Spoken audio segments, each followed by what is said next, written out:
یہ فرمایا لِنُرِيَهُ مِنْ آیاتنا، اور اس سفر کا مقصد جو تھا وہ یہ تھا کہ ہم انہیں اپنی بعض نشانیوں کا دیکھنے والی ذات اور سننے والی ذات تو بس اللہ۔ جب رجب کا چاند آپ صلی اللہ علیہ وسلم دیکھتے تو ارشاد فرماتے بارک لنا فی رجب و شعبان، اے اللہ ہمارے لیے رجب اور شعبان میں برکت عطا فرما، اور بلغنا رمضان، اور ہمیں رمضان تک پہنچا دے۔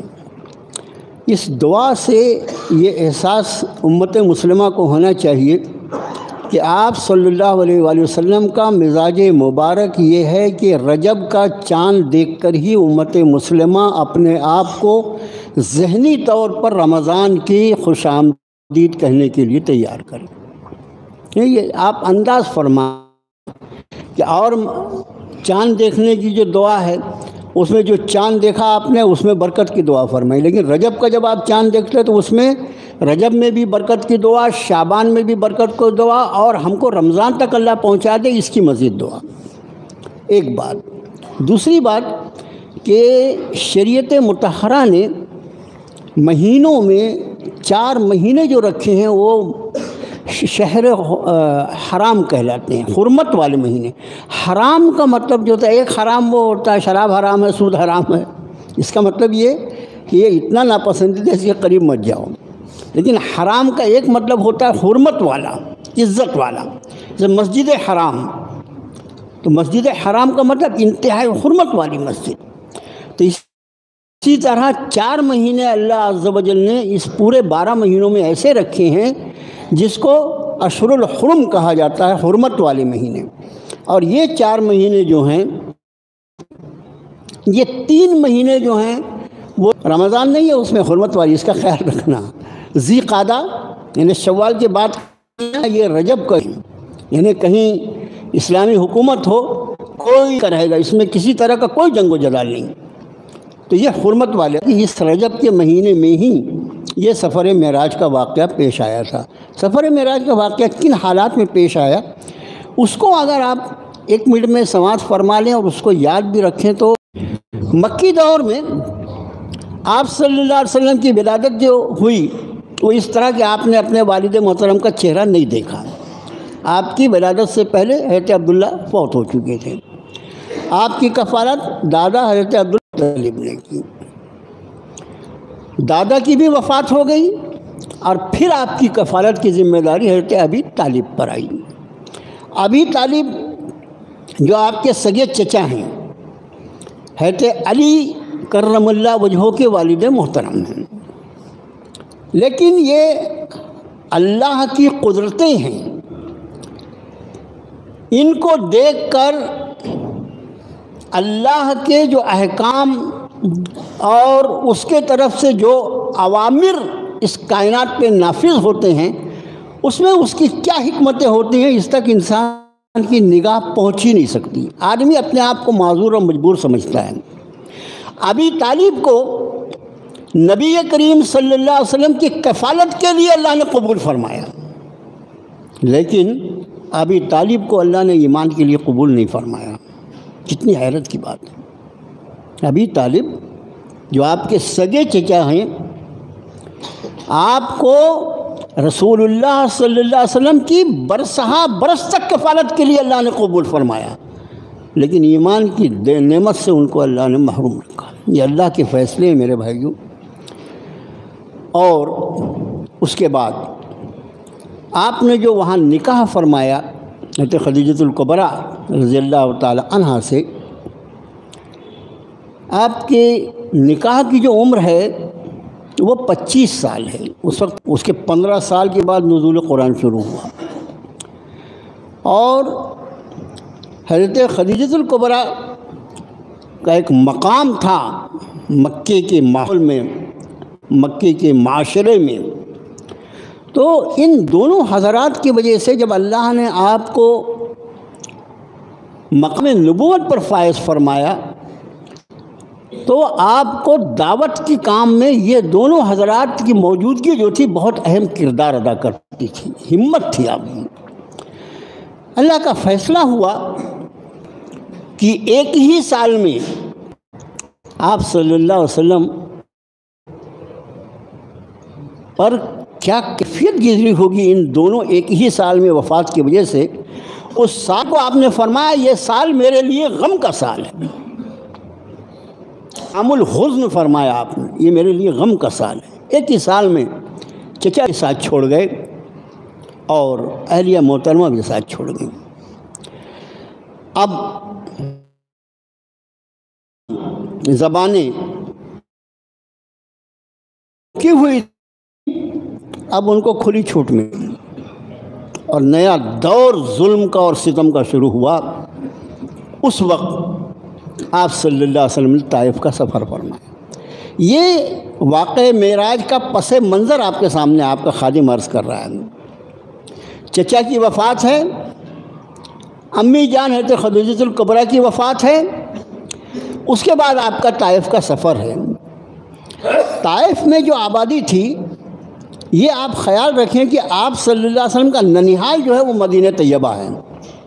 ننیحال جو ہے مدینہ طیبہ ہے، اور اسی قبیلے کے لوگ کچھ طائف میں آباد تھے. اچھا، اہل عرب کا ایک خاص انداز تھا، وہ اپنی قرابت داریوں کا، اپنے رشتہ داریوں کا بہت لحاظ کرتے تھے. یعنی وہ ایام جہالت کہلاتا ہے، لیکن ان میں بعض خصوصیات ایسی تھیں کہ وہ اپنے قرابت داریوں کا، اپنے رشتہ داریوں کا بہت خیال رکھتے تھے. تو طائف کی آبادی کا ایک بڑا حصہ جو تھا وہ آپ کے ننیحالی رشتے میں لگتے تھے. اس لیے آپ صلی اللہ علیہ وسلم نے طائف کا سفر اختیار فرمایا کہ وہ کم سے کم میری جو قرابت داری رشتہ داری ہے اس کا خیال کریں گے. وہ اگر ایمان قبول کر لیں تو مجھے مکے میں اس دعوت کو دینے میں زیادہ آسانی ہوگی. لیکن طائف والوں نے آپ کے ساتھ کیا معاملہ کیا؟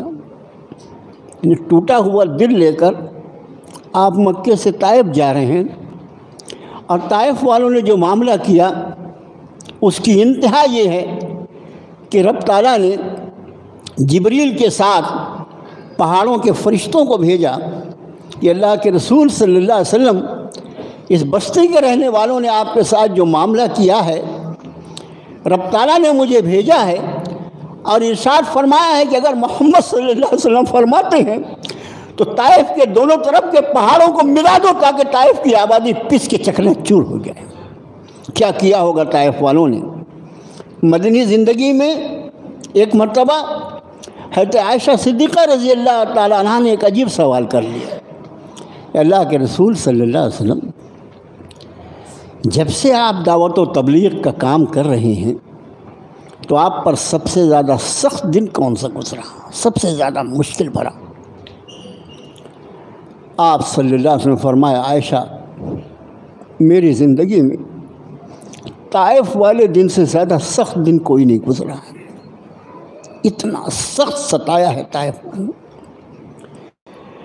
چچا کی وفات ہوئی ہے، اہلیہ محترمہ کی مفارقت ہے. طائف والوں نے یہ حال کیا ہے کہ جس میں اطہر کو لہو لہان کر دیا ہے، زخمی کر دیا ہے. ایک شخص نے بھی اسلام قبول نہیں کیا، اور آپ ویسے ہی طائف سے واپس آنے پر مجبور. قلب رسول صلی اللہ علیہ وسلم کی کیا کیفیت ہوگی؟ یہ پس منظر تھا. ان حالات کے بعد رب تعالیٰ نے آپ کو معراج کے معجزے سے نوازا. اس میں رب نے ارشاد فرمایا، سبحان الذی اسریٰ بعبدہ لیلا من المسجد الحرام الی المسجد الاقصی. پاک ہے وہ اللہ، اللہ کی سبحانیت سے. اس لیے کہ جو واقعہ بیان کیا جا رہا ہے وہ انسانی عقل اگر عظمت خداوندی اور تقدس خداوندی اور قدرت خداوندی اور اللہ کی سبحانیت پر اگر یقین نہ رکھتی ہو تو پھر اس کو اس واقعے کا ماننے میں بہت مشکل ہوگی. اس لیے واقعے کی ابتدا خود لفظ سبحان سے کیا کہ اللہ کی ذات بے عیب ہے، اس میں کوئی عیب نہیں، وہ پاک ہے ہر عیب سے، ہر کمزوری سے. اس کا معنی یہ کہ وہ ایسا اللہ ہے، وہ جو چاہے وہ کر سکتا ہے. دیکھو، میں آپ سے ایک بات عرض کروں، معجزات الحمدللہ آپ کے سامنے کئی مرتبہ آپ کے خادم نے عرض کیا کہ معجزہ کہتے ہی اس کو ہیں کہ جس کے آگے انسانی عقل جو ہے وہ عاجز ہو جائے۔ ایسا کیوں ہوا؟ اس معجزے کو ماننے میں ایمان والے کے لیے کبھی کوئی پریشانی نہیں ہوتی، اس لیے کہ نزول قرآن خود رسول اللہ صلی اللہ علیہ وسلم کا سب سے بڑا معجزہ ہے کہ جبریل فرشتوں کے سردار اللہ کے حکم سے اللہ کی وہ آیات جو بل ہوا قرآن مجید فی لوح محفوظ، جو لوح محفوظ پہ لکھا ہوا قرآن ہے، وہ جناب محمد الرسول اللہ صلی اللہ علیہ وسلم کے قلب انور پر اللہ تعالیٰ نازل فرمائے۔ ایمان والے کے لیے اس میں کوئی کسی طرح کی کوئی تکلف نہیں ہے اس کو ماننے میں، اس کا ایمان ہے کہ ایسا ہوا ہے۔ لیکن وہ بے عقل انسان، بے عقل اس لیے کہ عقل ہونے کے بعد عقل کا استعمال نہیں کرتا، جو اپنی طاقتوں پر، ہمیں بھی اللہ نے کچھ طاقتیں عطا فرمائی ہیں نا، کچھ اختیارات عطا فرمائے ہیں، بالکل معمولی سے اختیارات، اور ان اختیارات کی وجہ سے اتنا ادھم جوٹ کے رکھے، جتنا ادھم انسان نے مچایا ہے ذرا آپ دیکھو، وہ معمولی اختیارات جو اس کو آزمائش کے لیے دیے گئے ہیں کہ ذرا دیکھیں کہ تم میں نیک کام کون کر کے آتا ہے، بھلا کام کر کے کون آتا ہے۔ اس آزمائش میں جو تھوڑے سے اختیارات دیے گئے ہیں، ان اختیارات کی وجہ سے اس کو جو اللہ نے قدرت اور طاقت عطا فرمایا ہے، معاذ اللہ ثم معاذ اللہ، یہ بے عقلا انسان اپنی طاقتوں پر وہ اللہ کی طاقت کو قیاس کرتا ہے۔ وہ یہ بھول جاتا ہے کہ میں تو قطرہ منی سے بنی ہوئی چیز ہوں، اور میری انتہا قبر کی مٹی ہے، اور وہ اللہ جو اول اور آخر ہے، جو ظاہر اور باطن ہے، اس اللہ نے اس پوری کائنات کی جب تخلیق فرمائی تو صرف کن فرمایا تھا۔ جو اللہ صرف کن فرما کر آسمان و زمین کی تخلیق فرماتا ہے، کائنات کی تخلیق فرماتا ہے، اس کی طاقتوں اور قدرتوں کو یہ بیوقوف انسان اپنی عقل کے اوپر پرکھنے کی کوشش کر۔ اس لیے یہ اللہ نے جو قرآن کو نازل فرمایا، اس میں کس لفظ کے استعمال میں کیا اس کی پیچھے اس کی حکمتیں ہیں، اس کے سوا کون؟ فرمایا سبحان، بے عیب ہے اللہ وہ ہے جو فعال لما یرید ہے، جو ارادہ کر لے وہ چاہے، اس کے ارادے کی کوئی مزاحمت نہیں کر سکتا، کوئی اس کی مخالفت نہیں کر سکتا، کوئی اس کے آڑے نہیں آ سکتا۔ اب لفظ سبحانیت سے جب اس واقعے کی شروعات کی جا رہی ہے تو مفسرین کا یہ کہنا ہے کہ اگر کوئی واقع معراج میں شک کرتا ہے، گویا وہ اللہ کے سبحان ہونے میں شک کرتا ہے۔ اگر جناب رسول اللہ صلی اللہ علیہ وسلم یہ بات ارشاد فرماتے کہ رات کے ایک حصے میں میں نے یہ اور یہ کیا، میرے ساتھ یہ، تو کوئی بات تھی؟ یہ کیسے ممکن ہو سکتا ہے؟ جناب رسول اللہ صلی اللہ علیہ وسلم کا یہ وعدہ، یہ دعویٰ نہیں ہے، یہ دعویٰ حضرت حق جل مجدہ کا ہے۔ سبحان الذی اسری بعبدہ لیلا، وہ پاک ہے وہ ذات جو اپنے خاص بندے کو لے گیا رات کے ایک حصے میں۔ لیلن جو ہے یہ نکرہ استعمال ہوا ہے، گرامر جاننے والے، قواعد جاننے والے جانتے ہیں اس کا مطلب پوری رات اس میں استعمال نہیں ہوئی، بلکہ رات کا ایک حصہ استعمال ہوا۔ رات کا ایک حصہ یعنی یہ سمجھ لو کہ ایک لمحہ استعمال ہوا اس پورے سفر معراج میں۔ اب دوسری بات، یہ جیسے سوشل میڈیا ہے نا، سوشل میڈیا میں کچھ بہت ساری سہولیتیں بھی ہیں، لیکن بہت زیادہ اس میں خرافات ہیں، بہت زیادہ خرافات ہیں۔ اس کا استعمال کرنے والا، جیسے میں نے کسی وقت آپ کو بتایا تھا، یہ مفتی تقی عثمانی مدد اللہ العالی، جو اس وقت پڑوس کے ملک کے مفتی اعظم ہیں، وہ فرماتے ہیں کہ کسی شخص کو اگر اپنے نفس پر قابو نہ ہو تو اس کو یہ جو اسکرین ٹچ موبائل ہے نا، اس کو ہاتھ لگانا حرام ہے۔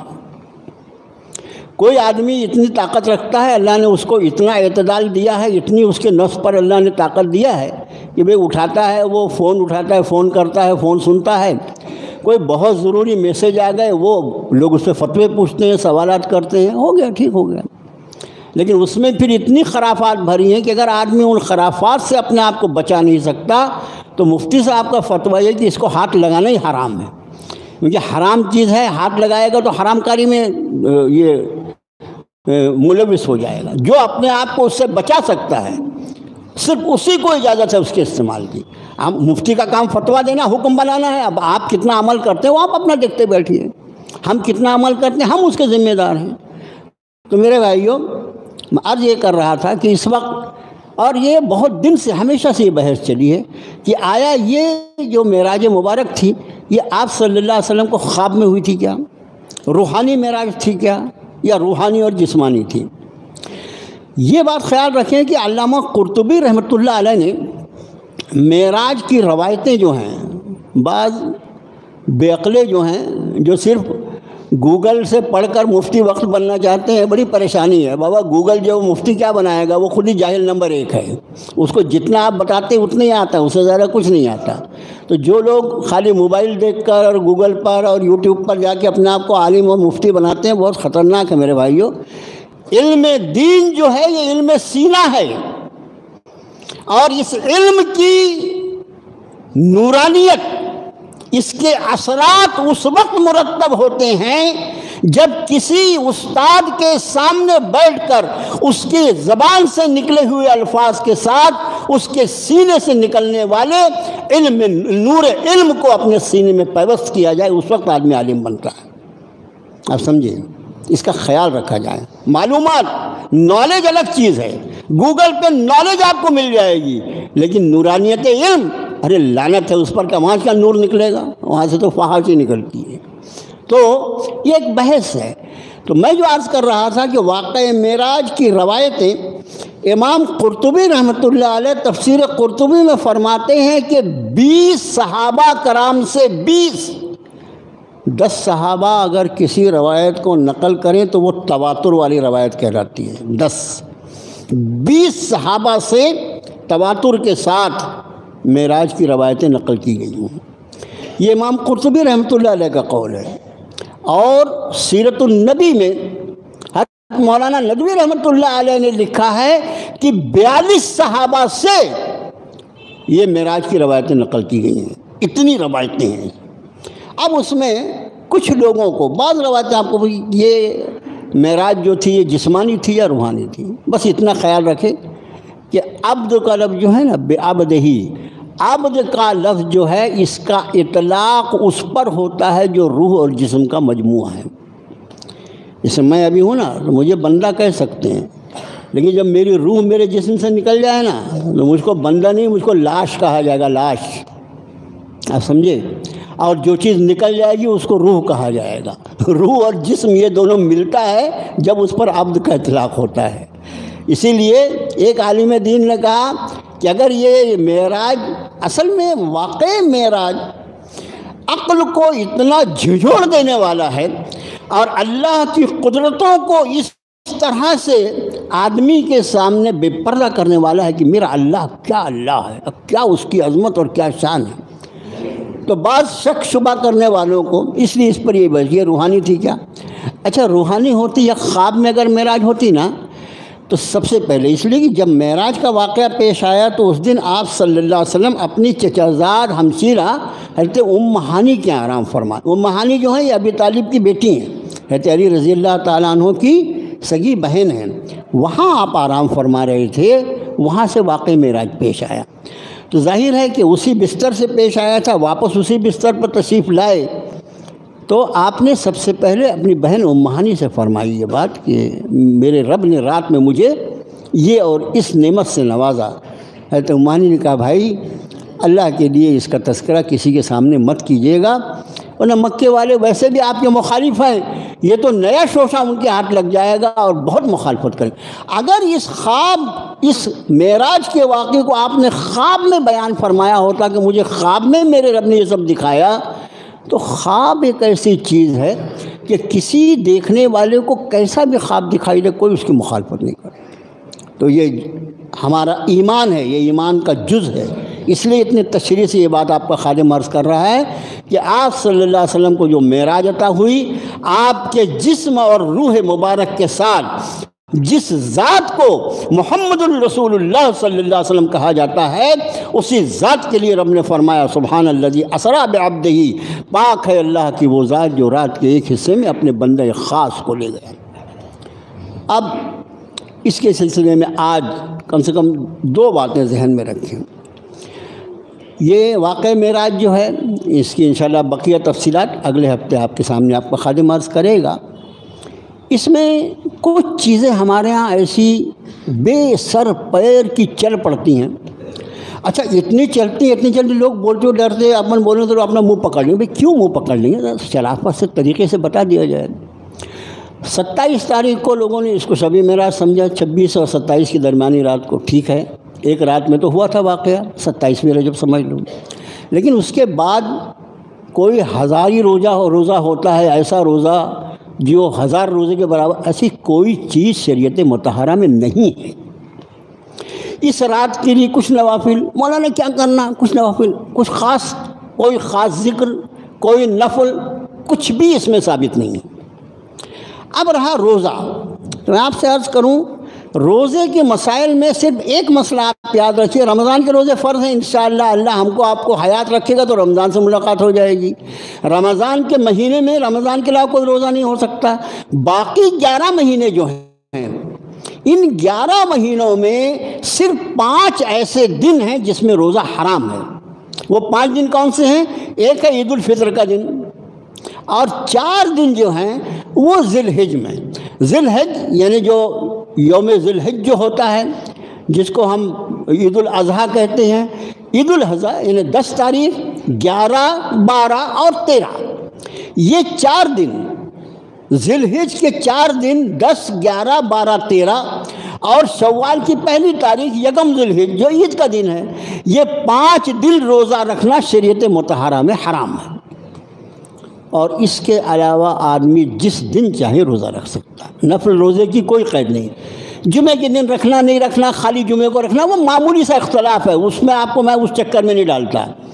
لیکن ان 5 دنوں کے علاوہ اور رمضان کو چھوڑ کر 11 مہینے کے باقی سارے دنوں میں کسی بھی دن آدمی روزہ رکھ سکتا ہے، نفل روزہ کوئی پابندی نہیں ہے۔ مگر کسی روزے کو دین کا حصہ سمجھ کر اگر الگ سے رکھا جائے گا، جیسے میں آپ سے عرض کروں، ہم محرم کی 10 تاریخ کا روزہ رکھتے ہیں، اس کے ساتھ 9 یا 11 کو ملا لیتے ہیں، یہ ایک الگ سے روزہ ہے۔ ذی الحج کی 9 تاریخ کو ہم روزہ رکھتے ہیں، یہ روزہ جو ہے یہ یوم العرفہ کا روزہ کہلاتا ہے، یہ الگ اہمیت رکھتا ہے۔ اس طرح سے اگر کوئی رجب کی 27 کو کوئی ایسا روزہ فرض کر لے، وہ گنہگار ہوگا، یہ سمجھ لیجئے۔ الگ سے جس طرح یوم عرفہ کا روزہ ہے، جس طرح آپ نے 10 محرم کا روزہ ہے، ایسا روزہ کوئی اگر سمجھ کے 27 رجب کو روزہ رکھنے کی کوشش کرے گا تو وہ گناہ ہے۔ ورنہ نفل روزہ ان 5 دنوں کو چھوڑ کر آپ کبھی بھی رکھ سکتے ہیں، کوئی اعتراض نہیں ہے، لیکن اس کو الگ سے کوئی روزہ بتانا یا قرآن و حدیث سے اس کو ثابت کرنے کی کوشش کرنا، یہ جسارت ہوگی اور اس میں آدمی گنہگار ہوگا۔ ورنہ روزے پر کوئی پابندی نہیں ہے، لیکن ایسا کوئی مخصوص روزہ جو 1000 روزے کے برابر ثواب رکھتا ہو 27 رجب کا، ایسا کوئی روزہ نہیں ہے، اس رات کی کوئی نوافل نہیں۔ انشاءاللہ اس کے تعلق سے مزید کچھ گفتگو اگلے جمعے میں انشاءاللہ ہوگی، اس لیے ایک جمعہ پہلے میں نے یہ عنوان شروع کر دیا۔ یہ ایک اعلان ہے جماعت اسلامی ہند کی جانب سے، ایک خطاب عام انشاءاللہ 11 فروری یعنی کل سنیچر، بروز سنیچر بعد نماز مغرب جامع مسجد موٹپور میں رکھا گیا ہے۔ مقرر خصوصیت مولانا ولی اللہ صاحب فلاحی دہلی سے تشریف لا رہے ہیں۔ یہ جماعت اسلامی کی جانب سے یہ ایک بیان کا اہتمام ہے کل جامع مسجد میں، لیکن نماز مغرب کے بعد۔ اور پھر چلتے چلتے آپ کو یاد دلا دوں کہ مسجد کی دوسرے منزلہ جو ہے اس کی تزئین اور اس کی فنیشنگ کا کام شروع ہے، برائے کرم اس میں بھرپور حصہ لیجیے۔